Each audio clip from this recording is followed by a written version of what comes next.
บนโซเชียลมีการแชร์คำเตือนที่บอกต่อกันมานานว่าให้ระวังการกินเมล็ดฝรั่งจะไปอุดตันในไส้ติ่งและเสี่ยงเป็นไส้ติ่งอักเสบได้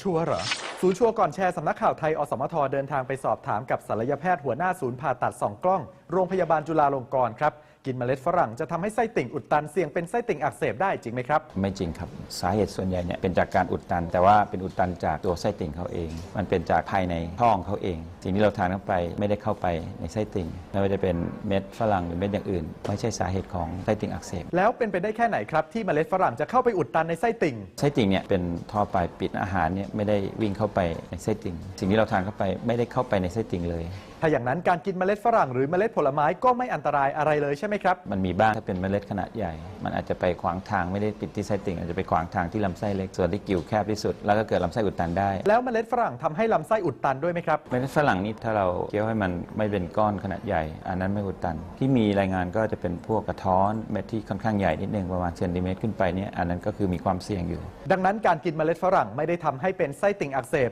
แต่ก็ควรระวังการกินเมล็ดผลไม้ที่มีขนาดใหญ่เพราะอาจทำให้ลำไส้อุดตันแทนครับแล้วสาเหตุจริงๆของไส้ติ่งอักเสบคืออะไรครับเกิดจากการอุดตันของไส้ติ่งจากต่อมน้ำเหลืองหรือเกิดจากสิ่งที่ตกตะกอนอยู่ในไส้ติ่งและสะสมออกมาคล้ายๆกับเป็นนิ่วเล็กๆในสูงอายุถ้าเป็นเด็กเป็นคนอายุน้อยเนี่ยอันเกิดจากต่อมน้ำเหลืองเกิดการบวมทำให้เกิดการอุดตันเมื่อมันอุดตันปุ๊บแบคทีเรียที่อยู่ในไส้ติ่งมันเกิดการเจริญเติบโตไม่ได้หลั่งออกมาข้างนอกมันก็เริ่มมีการบวมอักเสบเกิดขึ้นใครบ้างครับที่เสี่ยงเป็นไส้ติ่งอักเสบและป้องกันได้ไหมครับทุกคนมีความเสี่ยงที่อักเสบได้อยู่ไม่มีวิธีที่จะไปป้องกันเขาและจะรู้ได้ยังไงครับว่าเราเป็นไส้ติ่งอักเสบปวดกลางท้องก่อนเวลาอักเสบถึงผิวแล้วเนี่ยมันจะมาปวดที่ขวาล่างดังนั้นถ้าใครที่ปวดขวาล่างต้องมาตรวจเพราะมีโอกาสที่เป็นไส้ติ่งอักเสบได้หากเป็นไส้ติ่งอักเสบจะรักษาอย่างไรครับต้องตัดเอาออกครับลดภาวะเสี่ยงเรื่องการติดเชื้อดังนั้นถ้าปวดท้องปวดรุนแรงปวดย้ายที่แนะนำมาพบแพทย์จะได้ทำการวิจัยก่อนที่จะถึงภาวะที่เรียกว่าไส้ติ่งแตกไส้ติ่งแตกคืออะไรครับไส้ติ่งพออักเสบมีการบวมมากถ้าไม่ได้รับการรักษาให้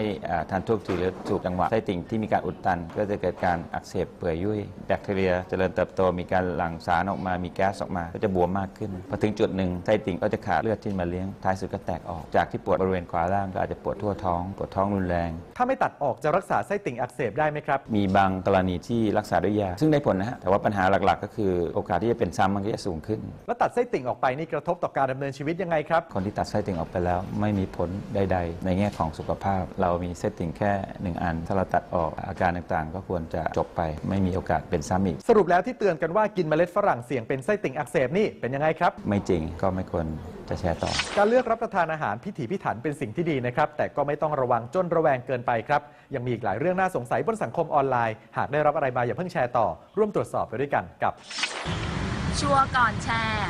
ได้ข้อมูลอะไรมาเช็คสักแป๊บก่อนแชร์